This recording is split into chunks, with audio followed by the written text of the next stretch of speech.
Hello and welcome to all students on Unacademy plus GATE PSC channel. मैं अमर शर्मा आपका स्वागत करता हूं अपने उसी टॉपिक के साथ जो अपना चल रहा था, काइनेटिक थ्योरी ऑफ गैसेस। तो काइनेटिक थ्योरी ऑफ गैसेस में अपन क्या क्या डील कर चुके थे अभी तक अपन डील कर चुके थे काइनेटिक थ्योरी ऑफ गैसेस में आइडियल गैस क्या होते हैं।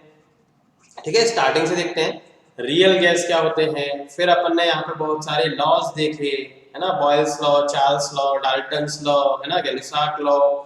फिर अपन ने यहाँ पे आरएमएस स्पीड को देखा, है ना, बहुत ही शानदार टॉपिक था आरएमएस स्पीड और उसको फैक्टर्स जो अफेक्ट करते थे, है ना, ये बहुत ही शानदार टॉपिक है ना, आरएमएस स्पीड और उसके फैक्टर्स जो उसको अफेक्ट करते हैं। ठीक है, आइडियल गैस इक्वेशन देखा अपन ने, है ना। तो ये सारे टॉपिक अपन अभी तक कवर कर चुके हैं। आज अपन क्या डिस्कस करने वाले हैं? तो आज अपन डिस्कस करने वाले हैं काइनेटिक एनर्जी के बारे में। ठीक है, कि जब गैस के मॉलिक्यूल्स रैंडम मोशन करते हैं तो उनके पास क्या काइनेटिक एनर्जी होती है। ठीक है, तो जब गैस के मॉलिक्यूल रैंडम मोशन करते हैं तो उनके पास क्या काइनेटिक एनर्जी होती है, ये आज अपन डिस्कस करेंगे। ठीक है, तो once again welcome to all and good evening. मैं अमर शर्मा आप सभी का स्वागत करता हूं Unacademy GATE ESC foundation channel, है ना, जिस पर अपन को फिजिक्स का फाउंडेशन मतलब पूरा बेसिक जो गेट में जो इंजीनियरिंग में अपने काम आता है हर ब्रांच के लिए, है ना, चाहे वो इलेक्ट्रिकल हो, चाहे वो सिविल हो, मैकेनिकल हो, कोई सी भी ब्रांच हो, हर ब्रांच का बेसिक यहाँ पे पढ़ाया जाता है जो जो अपन 11th और 12th में पढ़ा करते थे, है ना। लेकिन क्या होता है कि जब अपन गेट की प्रिपरेशन करने जाते हैं तो 11th 12th को पढ़े हुए काफी टाइम हो जाता है ना, तो कुछ कुछ चीजें धुंधली सी हो जाती हैं, तो उनको रिफ्रेश करने के लिए, है ना, अपन यहाँ पे ये डिस्कस करते हैं। यहाँ पे फाउंडेशन बैच स्टार्ट करा गया। ठीक है, तो चलिए, तो फिर यहाँ पे आज अपन क्या डिस्कस करने वाले हैं, अपना जो अपन डिस्कस कर चुके ना लेक्चर 1 और लेक्चर 2 में, वो मैंने आपको बताया, उसी के आगे आप आज अपन डिस्कस करेंगे। ठीक है, चलिए, तो उससे पहले छोटा सा अनअकैडमी का इंट्रोडक्शन अपन देखते हैं। तो अनअकैडमी एक वेल नोन प्लेटफॉर्म बन चुका है and it is the largest online platform for learning and teaching. ठीक है, आप अनअकैडमी की ऐप को डाउनलोड करके प्ले स्टोर से कुछ भी सीख सकते हैं, किसी भी एग्जाम से रिलेटेड आप नॉलेज अपनी इकट्ठी कर सकते हैं, इंक्रीज कर सकते हैं, अपनी प्रिपरेशन को बूस्ट अप कर सकते हैं। ठीक है, बस अनअकैडमी की ऐप को डाउनलोड करना है और वीडियो लेक्चर्स सुनने हैं आपको। ठीक है, अपनी फैकल्टी सेलेक्ट कीजिए और वीडियो लेक्चर सुनना स्टार्ट कीजिए। ठीक है, लेकिन लेकिन इसके अलावा कुछ एक्स्ट्रा बेनिफिट्स अगर आपको चाहिए, लाइक बहुत सारे बेनिफिट्स होते हैं, जैसे एक अपन को पर्सनल कोच, है ना, अपन को अनलिमिटेड प्रैक्टिस, ठीक है, लाइव डाउट सेशंस, बहुत सारी चीजें होती हैं, है ना। तो उन सब के लिए, है ना, यहाँ पे देखो इंडिकेट वो सारी यहाँ पे दिखाई भी गई है, टेस्ट सीरीज वगैरह बहुत सारी क्विजेस भी चलती हैं यहाँ पे, है ना। तो इन सब के लिए अपन को कुछ एक्स्ट्रा पे करना होता है। ठीक है, अपन को कुछ पे करना होता है, बाकी वीडियो लेक्चर सुनने के लिए आपको कोई कुछ भी पे नहीं करना, लेकिन अपन को पर्सनल कोच जो टाइम टू टाइम अपन को गाइड करे, है ना, expert guidelines, question answer, unlimited practice, live classes, उनमें डाउट वगैरह आप सीधे फेस टू फेस चैट कर सकते हैं किसी भी फैकल्टी से। तो इन सब के लिए अपन को सब्सक्रिप्शन प्लान लेने होते हैं अनअकैडमी के, और ये सब्सक्रिप्शन प्लान दो तरीके के होते हैं दोस्त, एक प्लस सब्सक्रिप्शन और एक आइकनिक सब्सक्रिप्शन। आपको जो छोटे सर्कल के अंदर दिख रहा है वो सब प्लस सब्सक्रिप्शन में आता है। ठीक है, अगर ये आपको चाहिए तो इसका चार्ज 22,500 है, 22,500 है। ठीक है, और अगर आपको ये बड़े सर्कल, है ना, आइकनिक सब्सक्रिप्शन चाहिए तो बड़े सर्कल के अंदर जो कुछ भी दिख रहा है ना, बड़े सर्कल के अंदर छोटा सर्कल भी आ रहा है ना, तो इसका सब्सक्रिप्शन चार्ज कुछ अलग है, 44,500। ठीक है, तो ये इसमें क्या क्या एक्स्ट्रा मिलेगा अपन को, पर्सनल कोच मिल जाता है, अपना स्टडी प्लानर मिल जाता है, एक्सपर्ट गाइडलाइन, है ना, मेंस क्वेश्चन एंड आंसर्स, तो ये सब अपन को एक्स्ट्रा बेनिफिट्स मिल जाते हैं आइकनिक सब्सक्रिप्शन में, इसीलिए दोनों के चार्ज अलग अलग है। ठीक है, और अगर ये चार्ज आपको ज्यादा लगते हैं तो आप 10% का डिस्काउंट भी ले सकते हैं अगर आप कोड यूज करते हैं, क्या, AMARS, अगर आप ये कोड यूज करते हैं तो आपको 10% का डिस्काउंट 100% मिलेगा।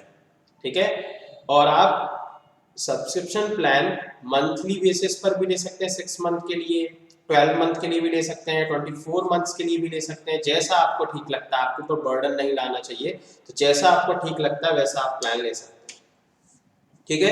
पेमेंट आप जैसा चाहे वैसा कर सकते हैं, आप ईएमआई बना सकते हैं, पर मंथ पे करते रहे, है ना, क्रेडिट कार्ड डेबिट कार्ड जिससे पे करना चाहते हैं उससे पे करते रहे, ठीक है। ये कोड आप ऐसा नहीं है कि मैं गेट ईएससी पर पढ़ा रहा हूँ तो आपको गेट ईएससी का ही सब्सक्रिप्शन प्लान मिलेगा, ऐसा कुछ भी नहीं है। आप आईआईटी में भी अगर कोई सब्सक्रिप्शन प्लान लेते हैं या नीट का लेते हैं या रेलवे या यूपीएससी किसी भी एग्जाम का सब्सक्रिप्शन प्लान लेते हैं तो ये कोड सब जगह आपका वैलिड रहेगा, ठीक है, सब जगह वैलिड रहेगा, ठीक है। तो ये बात याद रखेंगे, है ना। तो 10% डिस्काउंट के लिए ये कोड जरूर यूज करें, ठीक है। चलिए, ये वो चैनल है जिस पे आप मुझे देख पा रहे हैं, गेट ईएससी। यहाँ पे 150,000 प्लस मेंबर्स अवेलेबल हैं और डेली अपनी नॉलेज को बूस्टअप करते हैं किसी ना किसी के लेक्चर्स सुन के, ठीक है। ये मेरा टेलीग्राम चैनल है, इसको जरूर सब्सक्राइब कर दें ताकि जो भी लेक्चर्स यहाँ पे चल रहा है उसकी पीडीएफ यहाँ पे अपलोड कर दी जाती है, जिससे क्या होगा, आप एक बार वीडियो लेक्चर सुनने के बाद पीडीएफ से टाइम टू टाइम रिवीजन करते रहेंगे, ओके। चलिए, तो अपन स्टार्ट करते हैं अपना आज का chapter kinetic theory of gases का थर्ड पार्ट, ठीक है। और इस थर्ड पार्ट में अपन आज डिस्कस करने वाले हैं काइनेटिक एनर्जी ऑफ गैस, है ना। और उसमें भी अपन काइनेटिक एनर्जी बहुत सारी होती ना, रोटेशनल काइनेटिक एनर्जी, वाइब्रेशनल, उसमें अपन डिस्कस करने वाले हैं ट्रांसलेशनल काइनेटिक एनर्जी। रोटेशनल और वाइब्रेशनल का अलग ही फंडा है, वो हम अपन बाद में डिस्कस करेंगे, ठीक है।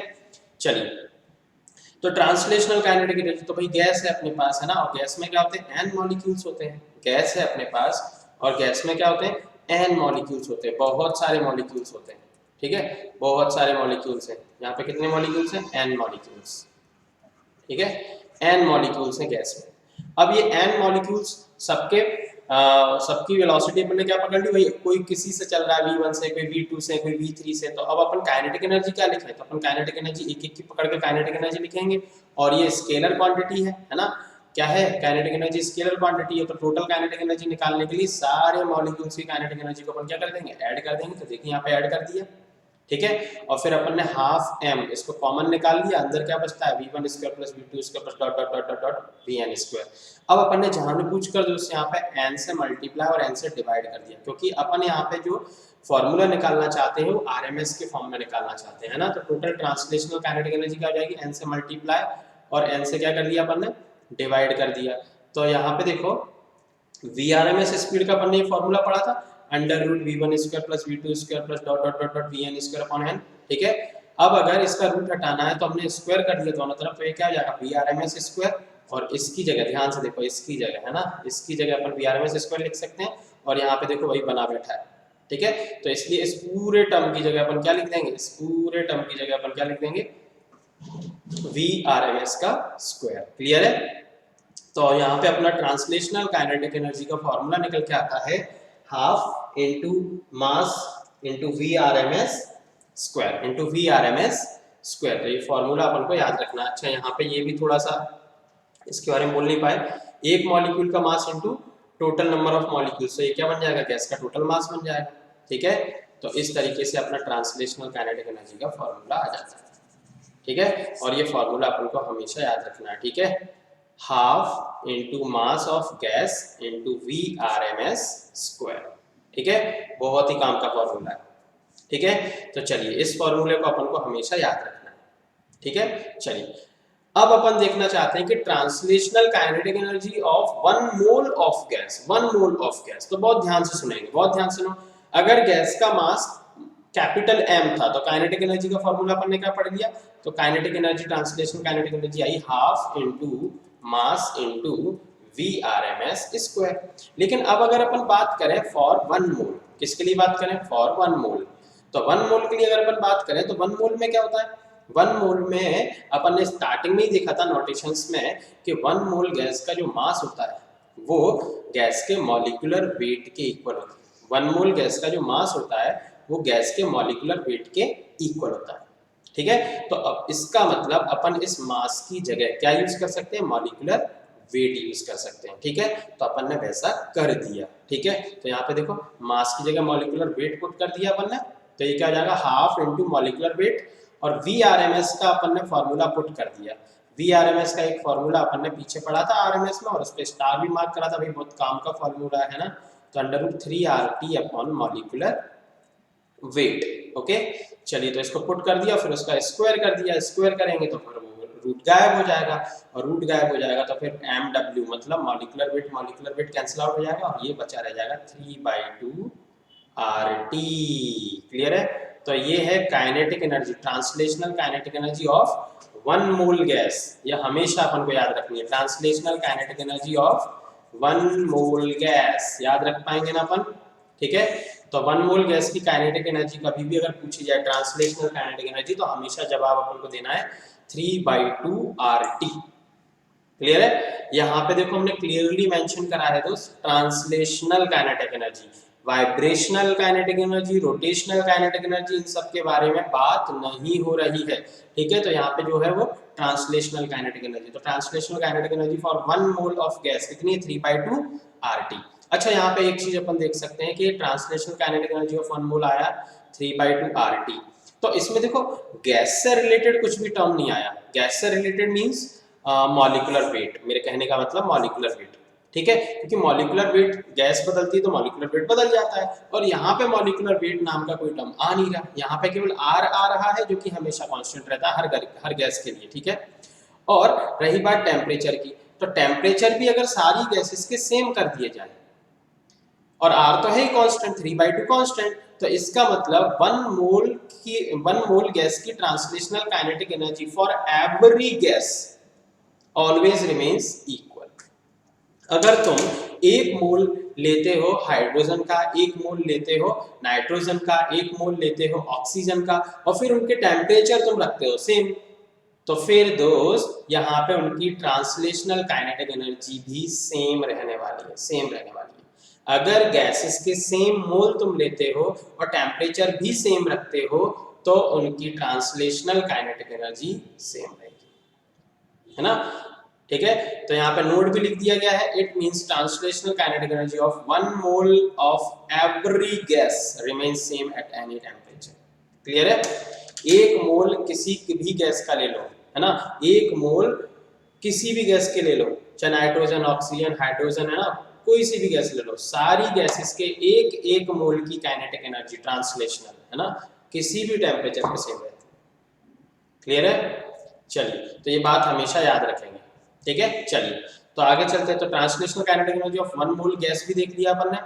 अब इसके बाद अपन देखते हैं translational kinetic energy of 1 molecule of gas. अब केवल एक मॉलिक्यूल की काइनेटिक एनर्जी देखना चाहते हैं, है ना, तो एक मॉलिक्यूल की काइनेटिक एनर्जी देखते हैं, चलिए भाई, है ना। तो चलो फिर यहाँ पे ध्यान से देखेंगे, तो 1 मोल का मास अपन ने क्या लिखा था मॉलिक्यूलर वेट के इक्वल, तो ठीक वैसे ही अब यहाँ पे जरा फिर से देखो, 1 मोल गैस, अगर 1 मोल गैस है अपने पास, तो उसका मास तो क्या होता है, मास मॉलिक्यूलर वेट के इक्वल। और अगर मॉलिक्यूल की बात करें, किसकी बात करें, मॉलिक्यूल की बात करें, तो वो होता है एवोगैड्रो के इक्वल।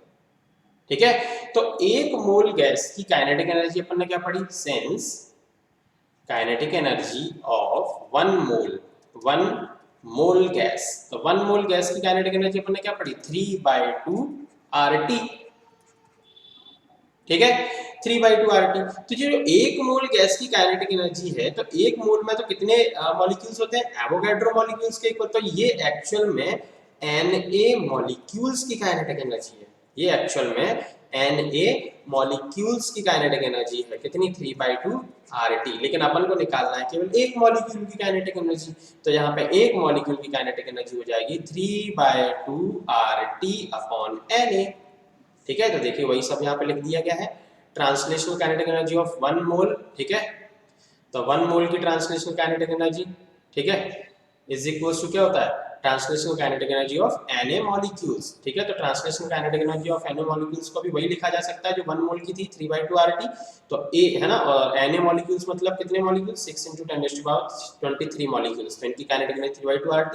तो एक मॉलिक्यूल की ट्रांसलेशनल काइनेटिक एनर्जी कितनी हो जाएगी, 3/2 RT, और अपॉन एवोगैड्रो से डिवाइड कर दिया, और R अपॉन Na, है ना, इसको Na लिख सकते हैं ना एवोगैड्रो को। ठीक है, तो R अपॉन Na इसको अपन ने पुट कर दिया K, क्योंकि स्टार्टिंग नोटेशंस में हमने तुम्हें साफ साफ लिखा दिया था कि R upon Na is equals to Boltzmann constant.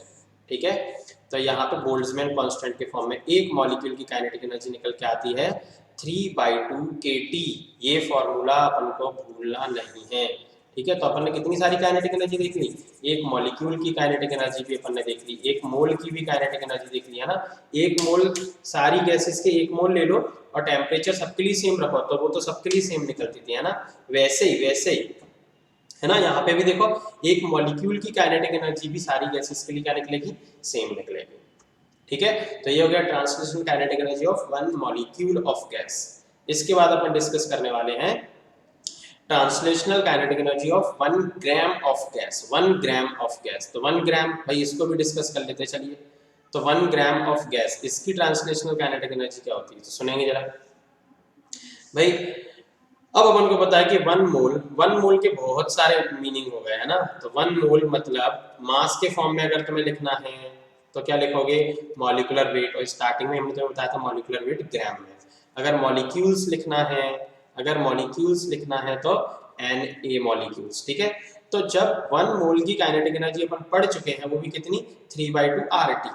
तो 3/2 RT एक्चुअल में जिस तरीके से एवोगैड्रो नंबर के इक्वल मॉलिक्यूल्स की काइनेटिक एनर्जी के इक्वल थी, ठीक उसी तरीके से 1 मोल गैस की ट्रांसलेशनल काइनेटिक एनर्जी किसी गैस के मॉलिक्यूलर वेट ग्राम मास के इक्वल होती है।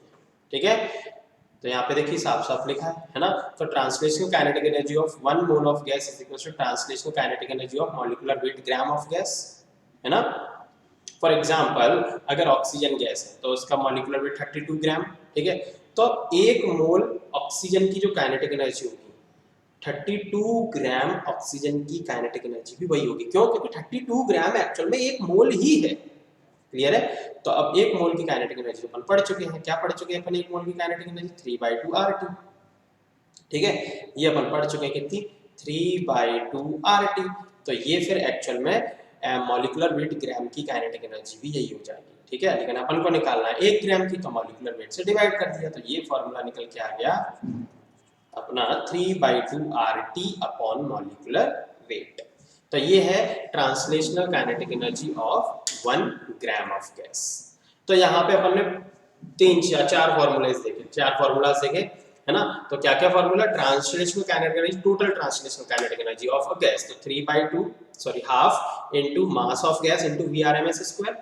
और फिर अपन ने देखा 1 मोल की काइनेटिक एनर्जी तो 3/2 RT, फिर एक मॉलिक्यूल की तो 3/2 kT, और फिर 1 ग्राम की काइनेटिक एनर्जी तो 3/2 RT अपॉन मॉलिक्यूलर वेट।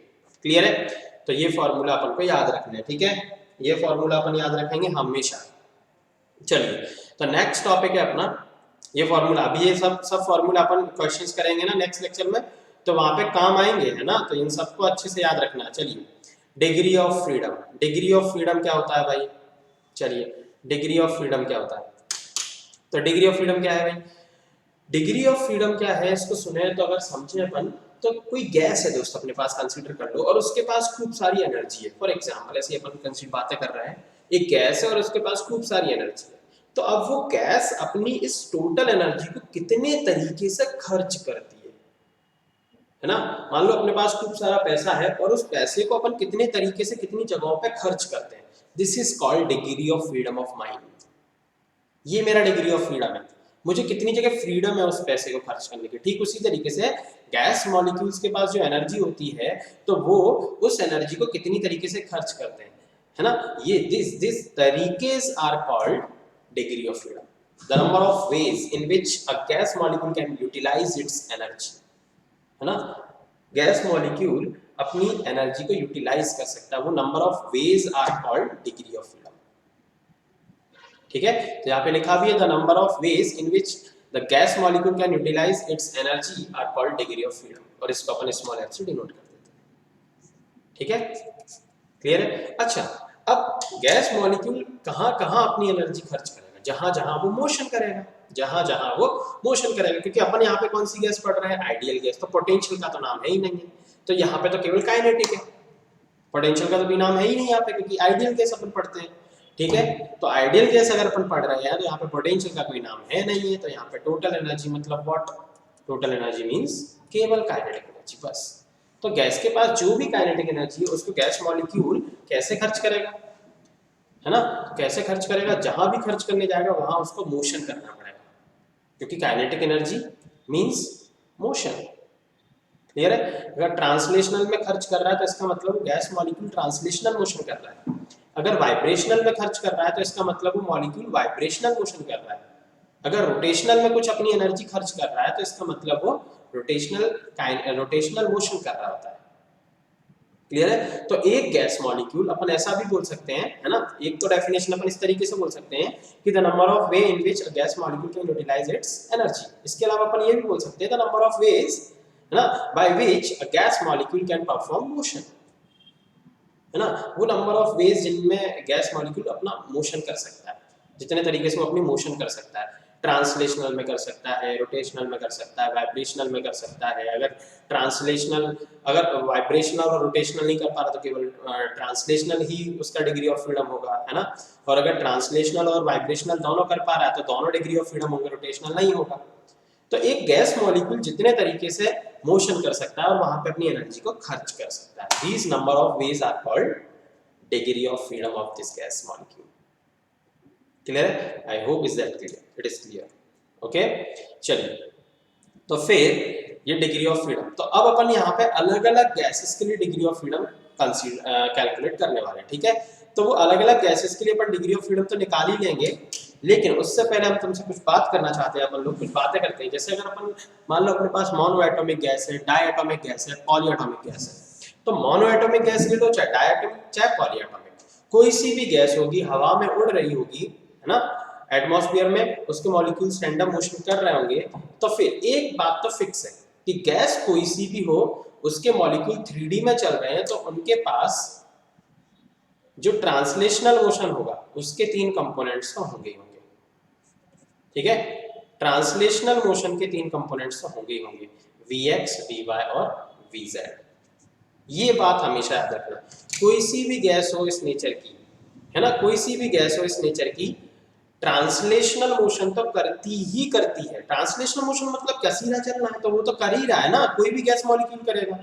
और 3D में चल रहा है, इसका मतलब उसके पास 3 कंपोनेंट होंगे ट्रांसलेशनल मोशन के, एक एक्स डायरेक्शन में, एक वाई में और एक जेड में।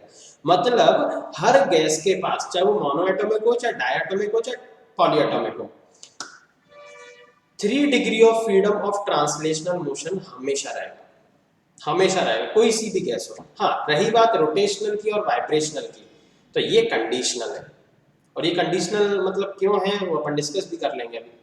लेकिन इतना तो याद रखेंगे कि ट्रांसलेशनल मोशन तो हर गैस मॉलिक्यूल करता है, और जब वो ट्रांसलेशनल मोशन करता है एटमॉस्फेयर में, 3D में, स्पेस में, तो उसकी स्पीड के 3 कंपोनेंट्स भी आते हैं।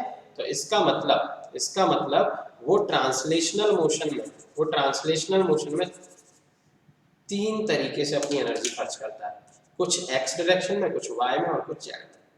तो ट्रांसलेशनल डिग्री ऑफ फ्रीडम तो हमेशा कोई सी भी गैस हो 3 रहेगा ही रहेगा, वो कहीं नहीं जाने वाला, ठीक है। चलिए, रही बात रोटेशनल वाइब्रेशन की, वो अपन आगे देखते हैं। चलिए, तो अपन एक एक करके मोनोएटॉमिक, डायटॉमिक और पॉलीएटॉमिक, इन गैसेस की क्या निकालेंगे, डिग्री ऑफ फ्रीडम निकालते हैं, ठीक है। तो चलिए, तो यहाँ पे सबसे पहले आता है degree of freedom of monoatomic gas, ठीक है।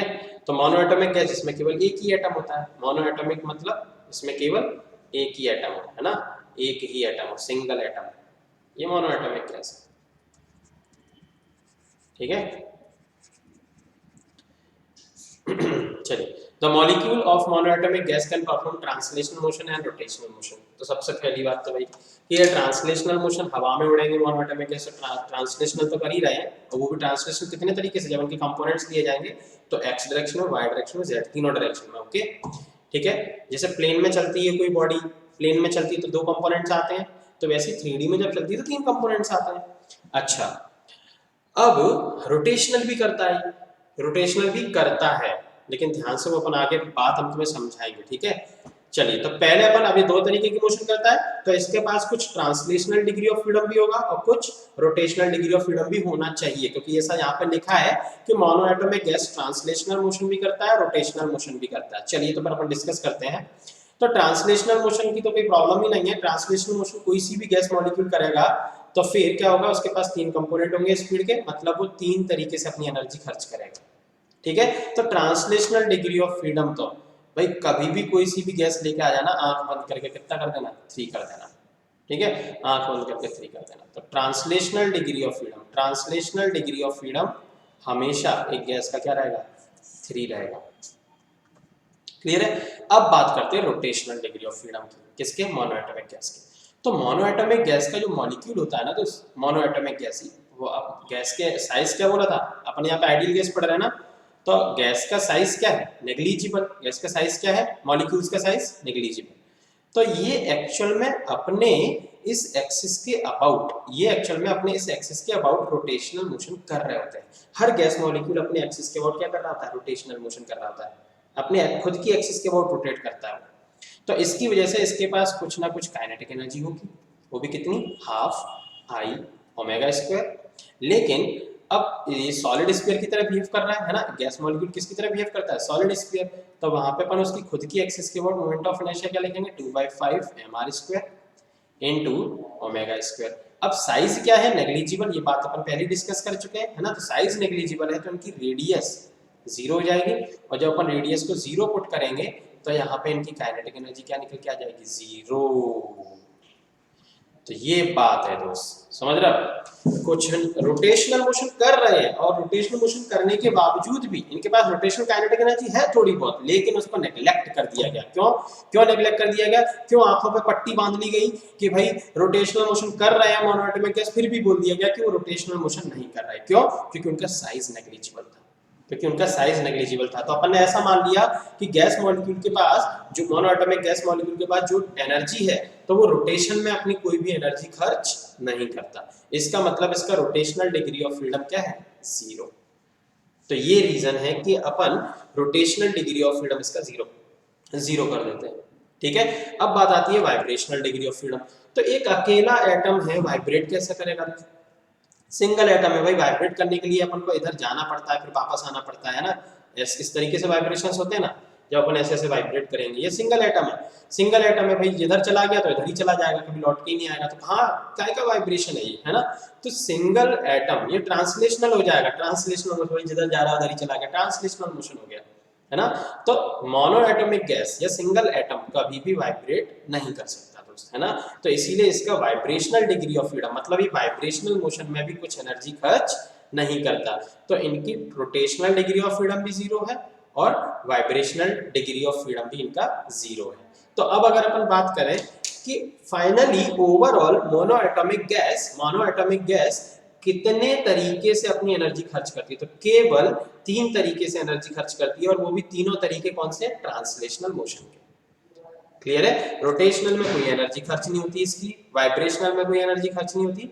तो यहाँ पे इसका टोटल डिग्री ऑफ फ्रीडम कितना हो जाएगा, इसका टोटल डिग्री ऑफ फ्रीडम 3 हो जाएगा। क्लियर है। मोनोएटॉमिक गैस कभी भी अपनी एनर्जी का यूटिलाइजेशन रोटेशनल में नहीं करती, कभी भी अपनी एनर्जी का यूटिलाइजेशन वाइब्रेशन में नहीं करती। ये अपनी पूरी फुल्ली एनर्जी का यूटिलाइजेशन कहाँ पे करता है, केवल ट्रांसलेशनल मोशन करने में करता है। हाँ, रोटेशनल में थोड़ा बहुत करता था, लेकिन अपन ने उसको नेग्लेक्ट कर दिया। ठीक है। तो डिग्री ऑफ फ्रीडम देख रहे हो ना, डिग्री ऑफ फ्रीडम अपन को ये बताता है दोस्त कि वो गैस मॉलिक्यूल कितने तरीके से अपनी एनर्जी यूज करता है। तो इसका टोटल डिग्री ऑफ फ्रीडम 3 है। ठीक है, मतलब 3 तरीके से एनर्जी यूज करता है, और बाई चांस वो तीनों तरीके ट्रांसलेशनल के। ठीक है। तो चाहे मोनोएटॉमिक का ट्रांसलेशनल डिग्री ऑफ फ्रीडम पूछा जाए, चाहे टोटल पूछा जाए, 3 ही आंसर होता है। ठीक है, क्योंकि यहाँ पे रोटेशनल और वाइब्रेशनल 0 है। तो ये बातें याद रखना है दोस्त अपन को, है ना। अगर मोनोएटॉमिक गैस का by chance for example degree of freedom 50 होता, तो अपन समझ जाते कि वो 50 तरीके से अपनी एनर्जी खर्च करता है, और वो 50 पूरे तरीके कौन से, ट्रांसलेशनल मोशन के, क्योंकि रोटेशन और वाइब्रेशन में कुछ भी खर्च नहीं करता, है ना। फॉर एग्जांपल ऐसी बात कर ली अपन। ठीक है। चलिए, तो सेकंड गैस अपन पढ़ते हैं डायटोमिक गैस। डायटोमिक गैस का डिग्री ऑफ फ्रीडम, तो डायटोमिक क्या होता है भाई, इनमें 2 एटम होते हैं, है ना। तो दोनों एटम होंगे तो वो कुछ ना कुछ बॉन्ड से भी जुड़े होंगे, है ना। 2 एटम होंगे तो वो एक बॉन्ड से भी जुड़े रहते हैं, है ना, एक बॉन्ड से भी जुड़े होंगे। ठीक है। तो बॉन्ड से जुड़े होंगे, तो अब ध्यान से सुनेंगे अपन यहाँ पे। ठीक है। चलिए, तो सबसे पहले अपन यहाँ पे डायटो, पहली जो अपन बात एकदम फैक्ट बना के याद कर चुके कि कोई सी भी गैस हो, चाहे मोनोएटॉमिक, चाहे डायटोमिक, चाहे पॉलीएटॉमिक, उसका ट्रांसलेशनल डिग्री ऑफ फ्रीडम, मतलब ट्रांसलेशनल मोशन करने के तरीके तो हमेशा ही रहेंगे 3। कोई भी गैस हो तो ट्रांसलेशनल डिग्री ऑफ फ्रीडम में, तो मतलब ट्रांसलेशनल मोशन में वो अपनी एनर्जी 3 तरीके से यूटिलाइज करेंगे। ठीक है। अब रही बात रोटेशन की, तो रोटेशन, तो सिंगल एटम में क्या हुआ था, वो अपने खुद के एक्सिस के अबाउट रोटेट कर रहा था, लेकिन अपन ने उसकी काइनेटिक एनर्जी मतलब उसके रोटेशनल मोशन को नेग्लेक्ट कर दिया। क्यों? क्योंकि उसका साइज नेग्लिजिबल था। ठीक है, और यहाँ पर भी साइज नेग्लिजिबल है, लेकिन यहाँ पे ये जो बॉन्ड लेंथ है ना, बॉन्ड लेंथ, इस बॉन्ड लेंथ को अपन नेग्लेक्ट नहीं कर सकते। और बॉन्ड लेंथ को नेग्लेक्ट नहीं कर सकते तो इनके, है ना, इस बॉन्ड लेंथ के अबाउट दोनों मॉलिक्यूल्स की जो मोशन होगी ना, तो वो काइनेटिक एनर्जी, वो रोटेशन, है ना, ये दोनों मॉलिक्यूल इस बॉन्ड लेंथ के अबाउट जो रोटेशन शो कर रहा है ना, तो वो रोटेशन अपन नेग्लेक्ट नहीं कर सकते। इसीलिए इनका रोटेशनल डिग्री ऑफ फ्रीडम इस बार कितना हो गया? 2 हो जाता है दोस्तों। रोटेशनल डिग्री ऑफ फ्रीडम इस बार इनका कितना हो गया? 2 हो जाता है। क्लियर है? खुद के एक्सिस के अबाउट जो रोटेशन होता है वो काइनेटिक एनर्जी कंसीडर नहीं करी मैंने। कौन सी काइनेटिक एनर्जी यहाँ पे कंसीडर करी गई है? जो इस बॉन्ड लेंथ के अबाउट जब ये दोनों मॉलिक्यूल्स रोटेट करते हैं ना, वो काइनेटिक एनर्जी, उस मोशन, उस रोटेशनल मोशन को अपन नेग्लेक्ट नहीं कर सकते। इसीलिए यहाँ पे 2 तरीके की रोटेशन मोशन आएंगी दोनों मॉलिक्यूल्स की, है ना, और इसलिए रोटेशनल डिग्री ऑफ फ्रीडम यहाँ पे कितना हो जाता है? 2। क्लियर है? नॉर्मल टेम्परेचर पे अपन बात कर रहे हैं, तो नॉर्मल टेम्परेचर पे गैस मॉलिक्यूल वाइब्रेट करते नहीं है, इसीलिए वाइब्रेशन आज भी नहीं होगा। अब यहाँ पे टोटल की बात करें तो टोटल डिग्री ऑफ फ्रीडम हो गया 5। तो एक डायटोमिक गैस नॉर्मल टेम्परेचर पर 5 तरीके से अपनी एनर्जी यूटिलाइज करता है। क्लियर है? हमेशा याद रखेंगे। अगर तुमसे पूछा जाता है डायटोमिक गैस की ट्रांसलेशनल, डायटोमिक गैस अपनी एनर्जी का कितना, है ना, कितने तरीके से अपनी एनर्जी को ट्रांसलेशनल मोशन में खर्च करता है, तो 3 तरीके से। और रोटेशनल में कितने तरीके से खर्च करता है? 2 तरीके से। और टोटल वो कितने तरीके से अपनी एनर्जी खर्च करता है एक डायटोमिक गैस? तो 5 तरीके से खर्च करता है। क्लियर है? तो ये बातें हमेशा याद रखेंगे। ठीक है, चलिए इसके बाद अपन डिस्कस करते हैं एट हाई टेम्परेचर। अगर कभी भी टेम्परेचर के बारे में ना बोला जाए तो अपन हमेशा नॉर्मल टेम्परेचर ही कंसिडर करते हैं। ठीक है, चलिए बात करते हैं हाई टेम्परेचर की। तो हाई टेम्परेचर पे अगर अपन बात करें तो मॉलिक्यूल्स वाइब्रेट भी करने लगते हैं। ये तो जैसा का तैसा है ही, ये भी जैसा का तैसा है ही। अब यहाँ पे वाइब्रेशनल डिग्री ऑफ फ्रीडम और आ जाएगा 2, तो टोटल डिग्री ऑफ फ्रीडम हो जाएगा यहाँ पे 7। क्लियर है? तो ये है टोटल डिग्री ऑफ फ्रीडम यहाँ पे 7। क्लियर है? तो एक डायटोमिक गैस का अगर तुमसे पूछा जाए एनर्जी यूटिलाइजेशन कितने तरीके से करता है एक डायटोमिक गैस का मॉलिक्यूल, तो अगर नॉर्मल टेम्परेचर पूछा जाए तो फिर कितना बोलेंगे अपन? नॉर्मल टेम्परेचर पे अपन बोलते हैं 5, और हाई टेम्परेचर पे अगर पूछा जाए तो 7। क्लियर है? चलिए, तो ये होगी डायटोमिक गैस की बात। अब बात करते हैं पॉलीएटॉमिक गैस की। ठीक है, तो पॉलीएटॉमिक गैस जो होते हैं वो अपने 2 तरीके के होते हैं। यहाँ पर 2 types of polyatomic gas are available. First is linear polyatomic gas and non linear polyatomic gas. तो लीनियर पॉलीएटॉमिक गैस में जैसे एग्जांपल के तौर पर अपन ले सकते हैं CO2, और नॉन लीनियर पॉलीएटॉमिक गैस में अपन लेते हैं H2। क्लियर है? चलिए, तो लीनियर जो पॉलीएटॉमिक गैस है वो लगभग डायटोमिक गैस जैसा ही हो जाता है। जैसे O2 तो वो भी लीनियर ही होता है ना? ठीक है, H2 तो ये क्या है? लीनियर जैसे ही हो जाता है, मतलब डायटोमिक गैस जैसे हो जाता है। इसलिए इनकी डिग्री ऑफ फ्रीडम देखो नॉर्मल टेम्परेचर पे कैसे है, बिल्कुल डायटोमिक गैस की जैसे। ट्रांसलेशनल डिग्री ऑफ फ्रीडम, है ना, ट्रांसलेशनल डिग्री ऑफ फ्रीडम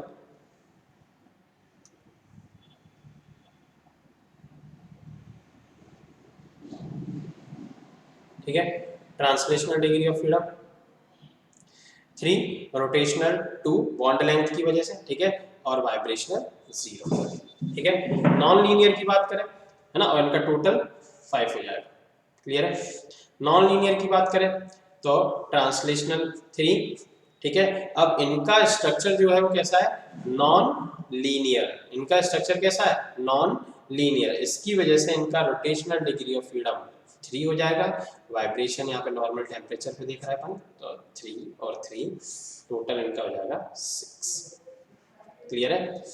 तो ये है degree of freedom of polyatomic gas. Polyatomic gas की डिग्री ऑफ फ्रीडम की अपन को ज्यादा जरूरत ही नहीं पड़ती। ठीक है, अपन मोनोएटॉमिक और डायएटॉमिक तक का एकदम याद रखेंगे। ठीक है, बाकी ये भी याद रखना ही है अपन को। ठीक है, चलिए, तो ये थे डिग्री ऑफ फ्रीडम, जिनमें अपन ने ये देखा कि एक गैस मॉलिक्यूल कितने तरीके से, कितने नंबर ऑफ वेज में अपनी एनर्जी का यूटिलाइजेशन करता है। ठीक है, अगर मोनोएटॉमिक गैस की बात करें तो वो 3 तरीके से अपनी एनर्जी यूटिलाइज करता है, और वो तीनों के तीनों ट्रांसलेशनल, मतलब रोटेशन में और वाइब्रेशन में कोई भी एनर्जी खर्च नहीं करता। ठीक है, वहीं बात करें डायटोमिक गैस की, तो डायटोमिक गैस अपनी एनर्जी नॉर्मल टेम्परेचर पर 5 तरीके से खर्च करता है, 3 ट्रांसलेशनल है और 2 रोटेशनल है। वाइब्रेशन में नॉर्मल टेम्परेचर पर कुछ नहीं है, लेकिन अगर टेम्परेचर हाई है तो वाइब्रेशन में भी 2 ऐड हो जाते हैं। ठीक है, चलिए। और पॉलीएटॉमिक में अगर लीनियर पॉलीएटॉमिक गैस है तो वही 5 डायटोमिक जैसे, और नॉन लीनियर है तो 6। चलिए, तो ये सब बातें अपन को याद रखनी है।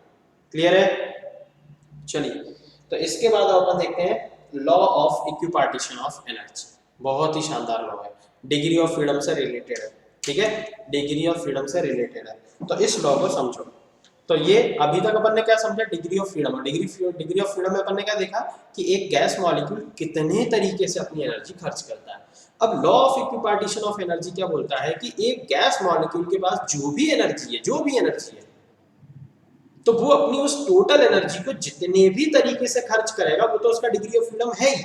लेकिन मेरा कहना ये है, मतलब law of equipartition of energy का कहना ये है कि वो जितने भी तरीके में अपनी एनर्जी खर्च करना चाहता है करने दो, मेरा कोई रेस्ट्रिक्शन नहीं है। लेकिन हर डिग्री ऑफ फ्रीडम में वो इक्वल एनर्जी खर्च करेगा। ये बोलता है लॉ ऑफ इक्वी है ना। इक्वी मींस क्या, इक्वल है ना। तो इक्वल पार्टीशन है ना, इक्वी है ना, और पार्टीशन, एनर्जी के इक्वल पार्टीशन। ठीक है, तो एक गैस मॉलिक्यूल जितने भी तरीके से, मतलब जितने भी तरीके से एनर्जी खर्च करता है, मतलब उसका जो भी डिग्री ऑफ फ्रीडम है, लेकिन हर डिग्री ऑफ फ्रीडम को वो इक्वल एनर्जी ही खर्च करेगा हर डिग्री ऑफ फ्रीडम में। क्लियर है? और साथ ही साथ में ये भी बता दिया कि एक डिग्री ऑफ फ्रीडम को कितनी एनर्जी खर्च करेगा। एक डिग्री ऑफ फ्रीडम में वो खर्च करेगा हाफ kT। कितनी? Half kT। ठीक है, तो अगर किसी का डिग्री ऑफ फ्रीडम किसी गैस मॉलिक्यूल का 50 है, तो वो टोटल कितनी एनर्जी रखता होगा? 50/2 kT। और एक डिग्री ऑफ फ्रीडम पे कितनी खर्च करता होगा? Half kT। तो हाफ kT 50 बार। क्लियर है? तो यहाँ पे ये फिक्स हो गया कि law of equipartition of energy क्या बोलता है कि एक गैस मॉलिक्यूल एक डिग्री ऑफ फ्रीडम को केवल हाफ kT ही देगा। ठीक है, और जितनी भी डिग्री ऑफ फ्रीडम होंगे, ठीक है, जितने भी डिग्री ऑफ फ्रीडम होंगे उन सारे डिग्री ऑफ फ्रीडम में वो इक्वल एनर्जी ही डिस्ट्रीब्यूट करेगा। जैसे मान लो अब मेरा है भाई, हम बहुत सारा पैसा था अपने पास और अपन ने उसको इन्वेस्ट करा, तो हर तरीके पे अपन इक्वल मनी ही इन्वेस्ट करेंगे। ठीक है, this is called law of equipartition of energy.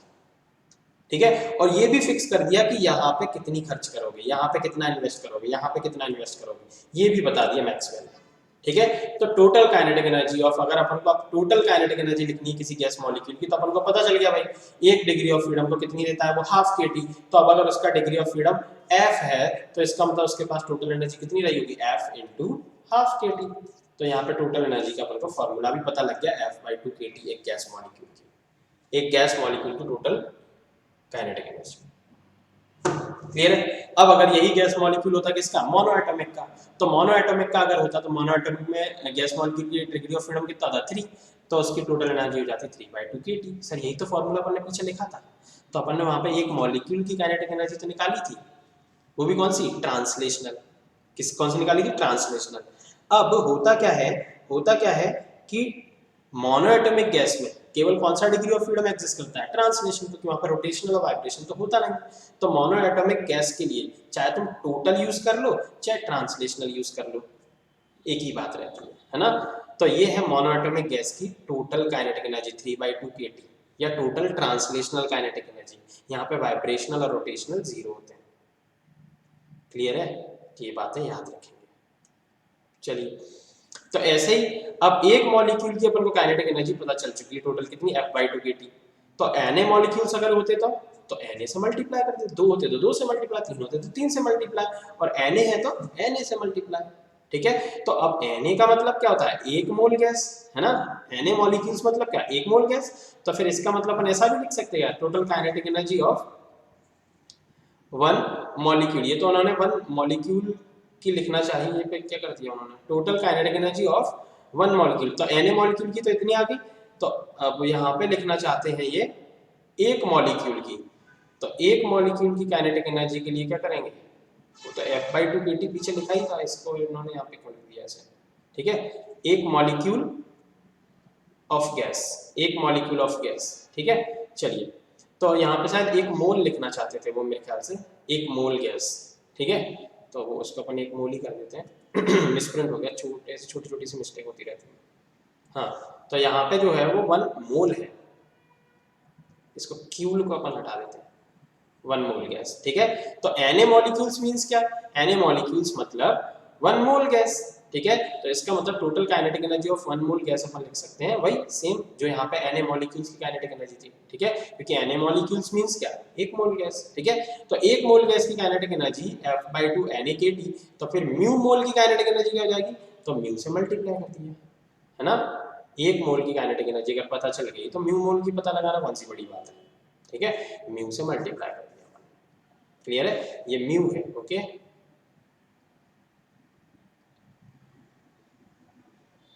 ठीक है, म्यू मोल, ठीक है, तो mu into Na F/2 kT। अब R अपॉन Na अपन ने क्या पढ़ा था, बोल्ट्जमैन कांस्टेंट पढ़ा था, R upon Na Boltzmann constant, ठीक है। तो R upon Na Boltzmann constant हो जाएगा, तो यहाँ पे देखो Na भी लिखा है और K भी लिखा है, तो Na को इधर भेज देंगे तो R की वैल्यू क्या आ जाएगी, Na इंटू K, और R अपन ने Na इंटू K की जगह R को पुट कर दिया, तो ये वो फॉर्मूला जो अपन को याद रखना है, 1 मोल की काइनेटिक एनर्जी, म्यू मोल की, सॉरी, म्यू मोल की kinetic energy F/2 mu RT। अगर मोनोएटॉमिक गैस के लिए बात करें तो 3/2 म्यू RT, डायटोमिक गैस के लिए नॉर्मल टेम्परेचर पे 5/2 म्यू RT, क्लियर है। तो ये सारी बात है, ये काइनेटिक एनर्जी, ठीक है। तो क्या क्या देखा अपन ने अभी, एक बार रिवाइज करके देखते हैं अपन।